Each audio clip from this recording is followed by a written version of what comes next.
Hello guys and gals, me Mutahar, and boy do I have a goofy story to talk about today. You ever heard of the Stryisand effect? You know when something goofy happens and somebody just starts to lash out, delete everything, basically cause a whole bunch of extra hoopla, and suddenly every single person's like peeking through the curtains and they find something even smellier. Now, this all begins with a pretty simple account known as Betterway Electronics, okay?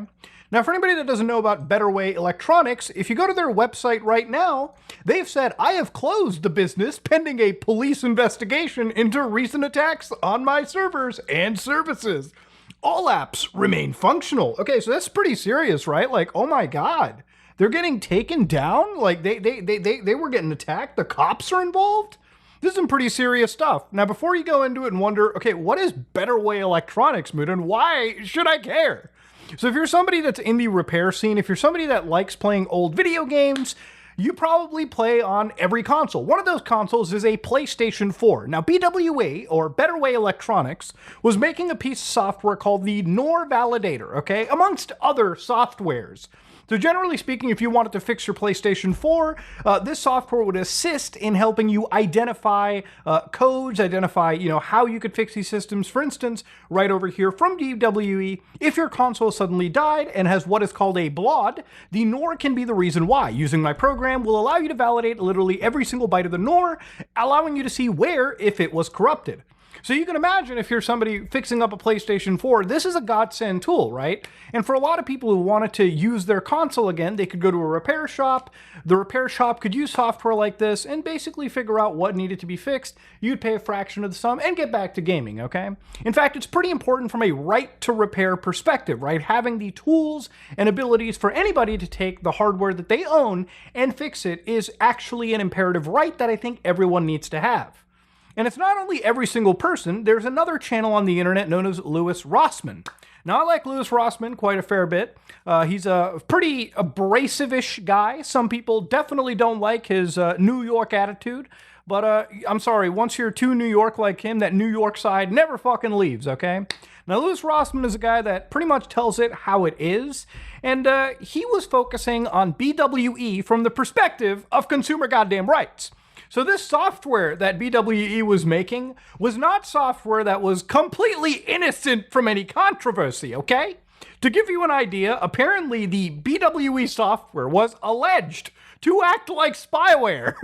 So now it's not just Louis Rossmann that cares, now it's me! Because I love to talk about computer safety and security.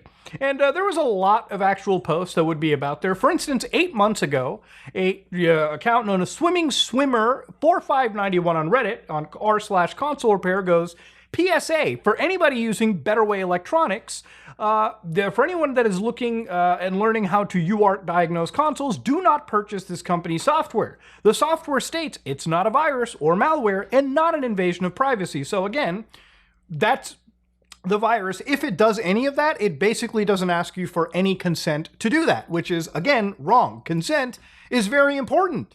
But that is in the eyes and definition of the owner, Louis. The owner will leverage his TOC and slap it in your face when you request a refund. His program will force you to allow it to scan your computer's files and any of his competitors' programs every time you log in, and you will have to flag your antivirus to not intervene in any respect ever.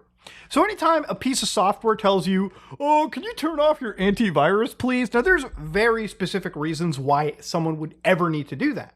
But using this person's software was not a reason to do that.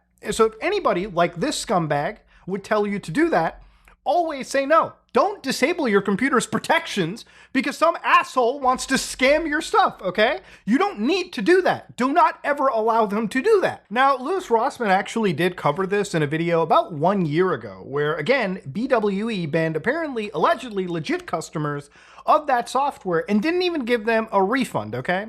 So, again, these kind of shady practices are just the tip of the iceberg, right?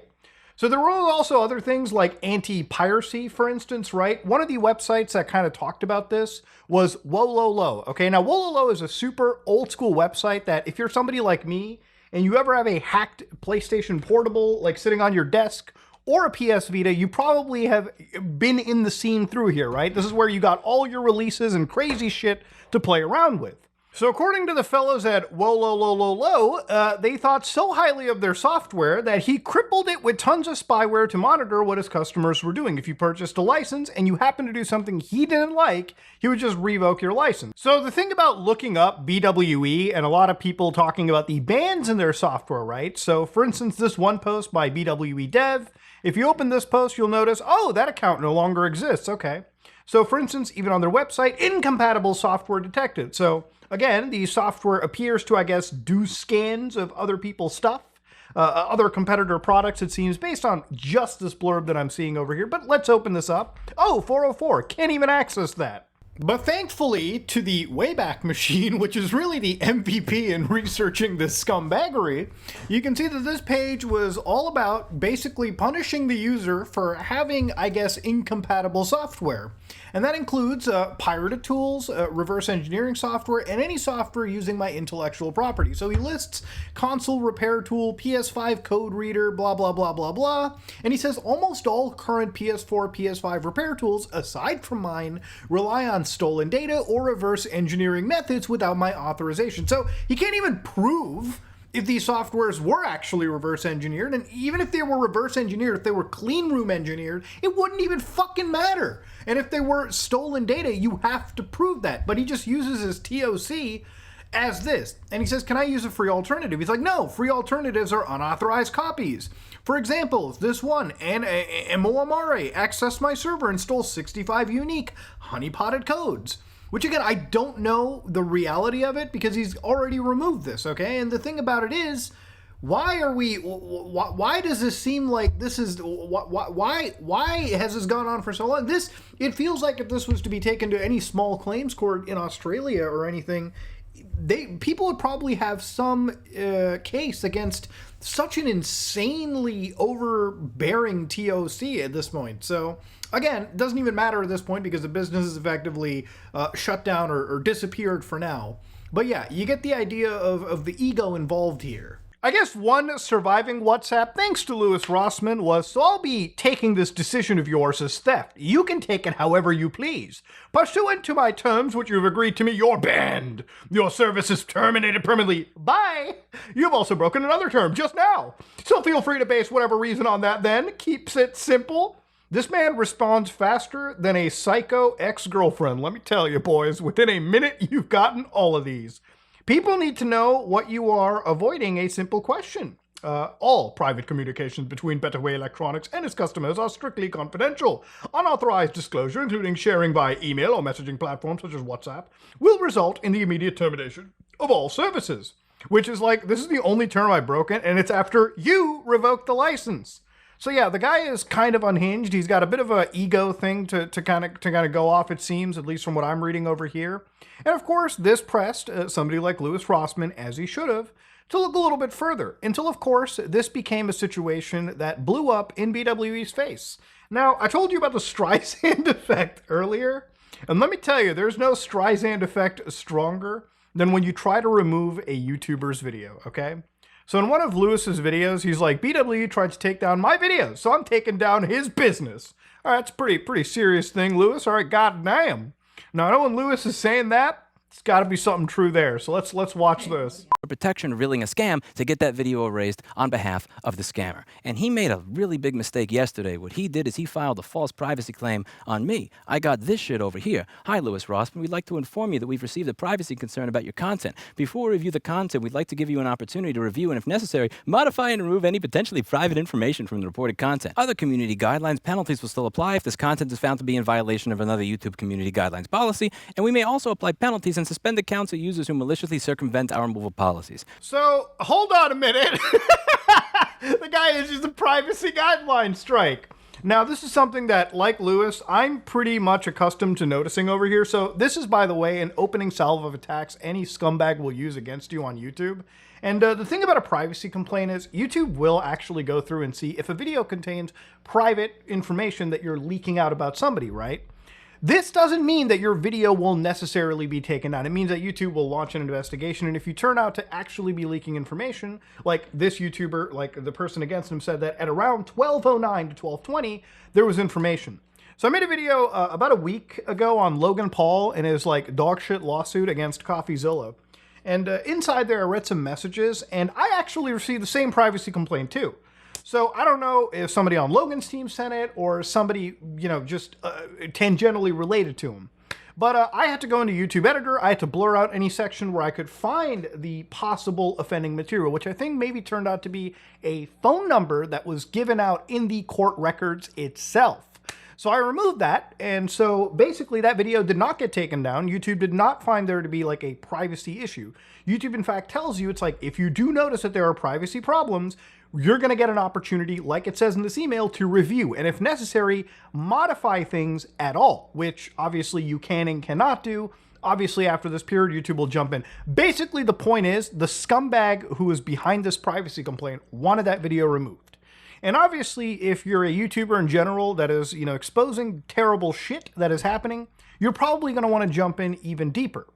So obviously, Lewis then makes another video where he kind of talks about the history behind who BwE is. Now, I'm kind of going to walk you guys through a bit of the research here, just to kind of make it make sense in my head, okay?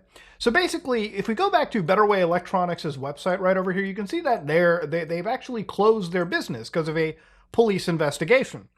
Now, thankfully, because of a Wayback Machine, I can dig up from March 23rd, 2025, what this actual website looked like. And this is what it is. It's a website that's, it's a business in Brisbane, Queensland, Australia. It's a PS4, PS5 repair specialist, okay, reverse engineer, and software developer, okay? So inside over here, you've got multiple little tabs underneath here, but importantly, what I care about is the info section, like who is the guy? So here is Louis. So the guy's name is Louis. He's a master's degree in cybersecurity, bachelor's in management, blah, blah, blah, blah, getting a PhD in cybersecurity. So, okay, all right, just trying to be there to keep people safe computer-wise. I get it, cool. So right down in the bottom, you can see that there's a couple share links. One of them is a GitHub link. So immediately you go to the GitHub link, and surprisingly, it's error 404, like it just doesn't exist. But thankfully, with the power of the Wayback Machine, we can dig up what his GitHub actually looked like. Now, as we're pulling that up, ladies and gentlemen, one of the things I also did was a Whois search on the actual website, betterwayelectronics.com/AU. So that website that we were looking at, the Whois on it came out to actually be registered by this Miller Morrison Julie character, right? So immediately the registrant is something different, which, could have probably been somebody that's like an agent they hired, right? But underneath it is an ABN number. Now, an ABN number is like an Australian business number, which, it's kind of tied to one specific person. And you can just look these up freely and find out that, yes, this belongs to a Miller Morrison or Julie. And obviously, this person has a business called Phase 4 Modern. So obviously, one thing that's important over here is obviously he's going to study for his PhD. That's cool. When you go to his actual GitHub, you've got a lot of the actual posts, a lot of the actual socials that we had looked at a little earlier in this video were kind of linked a little bit over here. So BwE Dev, for instance, there's an Instagram. A lot of the stuff is actually just completely been taken down. Now, he was selling his software, like, at the cheapest was probably like, what, 80 Australian dollars? And then you got like a $350 package, 330, 750. And so, like, obviously people were complaining when they lost access to their software. Like, obviously, that's not something that's going to that's not something anybody's going to be accepting. Now, one thing that kind of showed up from Lewis's video when he was showcasing one of the messages that got leaked out was like this one right over here, where like Louis was asking people for photo ID to match purchases, right? Now, obviously, when somebody provides them like a receipt, like a digital receipt of like, the fucking purchase they made with the email address, right? And all the associated information, he's like, so when you're driving and a cop pulls you over, you show him this. First off, Louis, you're not a fucking cop. You're not a government agent, okay? Nobody has to give you a provincial ID, a state ID, a fucking federal ID in any capacity, okay? It's a business's credit card in my father-in-law's name. I'm not asking him for a copy of his ID. So you don't exist, and he doesn't exist. Terms and conditions. So he slaps the shitty talk right on you. Look, I have no idea how to reverse engineer software. I just fixed motherboards. The code reader was working fine until I updated it. Nothing changed on my computer. I just want to use the software to fix stuff. Which this guy just wants what he wants. He wants the software that he paid for. And like Louis is just like, nope. I just use my bullshit talk and revoke service from you, okay? And that's just how this guy seems to have operated from these messages. Now, I wish there were two sides to every story, but it seems like he's deleted everything. So when we go back to the rabbit hole, right, we start to look at who's associated to Phase 4 Modern. Now, Phase 4 Modern, if you go down the actual record, if you go down the actual sites using deep search AI tools, and obviously I think even the deep search AI probably went to Lewis's video, but there were a couple articles from Brisbanista where a writer walks into a record bar. Okay, so scroll all the way to the bottom, and they talk about Phase 4 Records, right? So they talk about that it's owned by Julie Morrison, which, again, if we go back to the actual ABN number here real quick, just so I can make sure all of this is kosher for my own sanity. Julie Morrison, so yeah, it's one of the names, Miller Morrison. And then there's another guy known as Donat Tahiraj, okay? And of course, Lewis also had found this one post waiting for Brenda over here. Great to have a look at the Museum of Brisbane today. So again, Brisbane being that location. So you got Donat Tahiraj and Julie Morrison. So using the last name Tahiraj, okay, it seems as if our friend Lewis Rossman had actually looked at other Tahirajas related to him. Now again, this is where I have to put a little bit of a disclaimer. My barrier for evidence is a little bit higher in this regard because, again, using family and using records, even though that they look very circumstantial, I can't 100% confirm if this person, as Lewis has basically brought up in his video, is actually entirely the same guy, okay? I'm just going to leave my own level of personal, doubt. That's usually just how I investigate things, okay? But there's a lot of circumstantial stuff, like when things are constantly being deleted, like social media profiles and that person's website.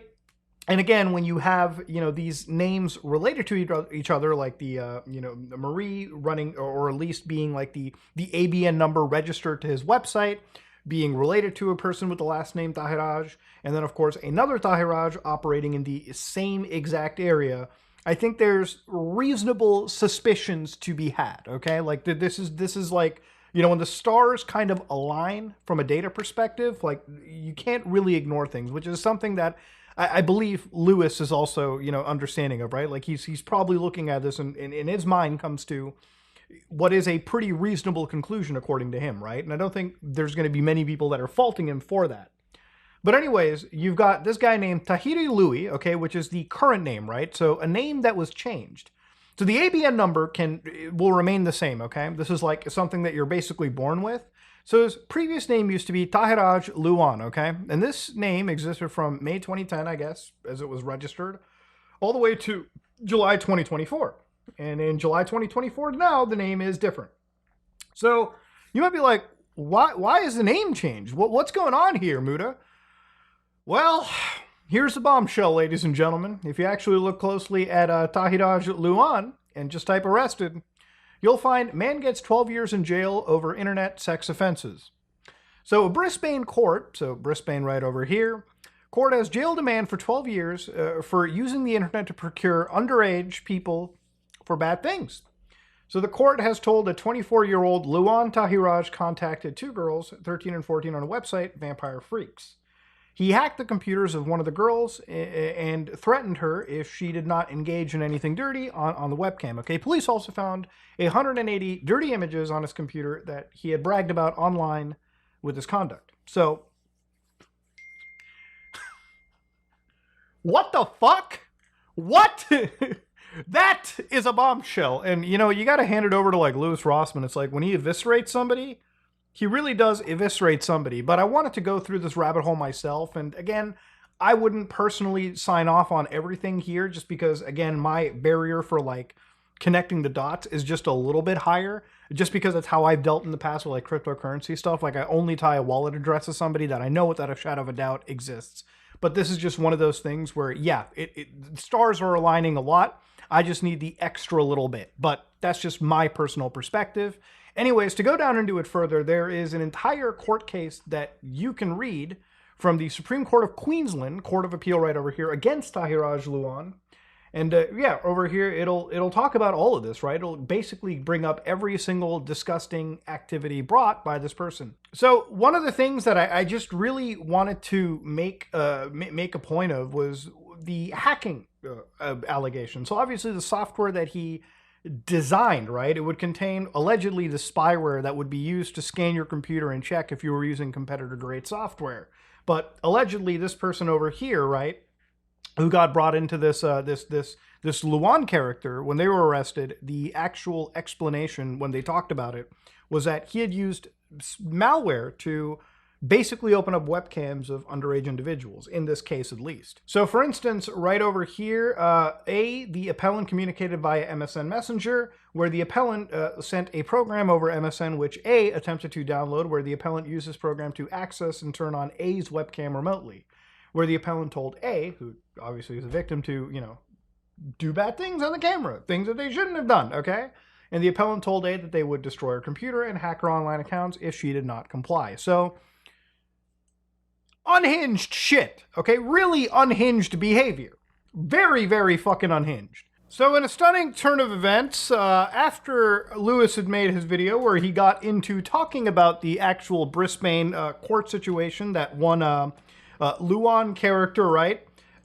Lewis posted about an hour ago another takedown event, okay? So listen to this shit real quick. It gets even insane. The reason that this is strange to me is he says the information reported violating privacy goes all the way to 18 minutes and 40 seconds in the video. And at 18 minutes and 40 seconds in the video, that's where I'm discussing the Brisbane court jailing somebody for 12 years over internet you-know-what. Let's read the message that he had sent so we can put this in better context. BwE, given that their goal was defamation, harming my reputation and business, I'm not going to contribute to the matter any longer. They've succeeded. Whether they've said is true or not, and whether I can prove it, has no meaning any longer. The information provided by these people does not reflect me or my business. Ultimately, what has been done over the past few days has been criminal. I've been documenting everything, and in the interest of my safety and sanity, I'm not continuing my business. It's not worth it, and plus I cannot fight a liar with millions of subs. I'm a sole developer. That's basically all I have to say on the matter. Take it or leave it.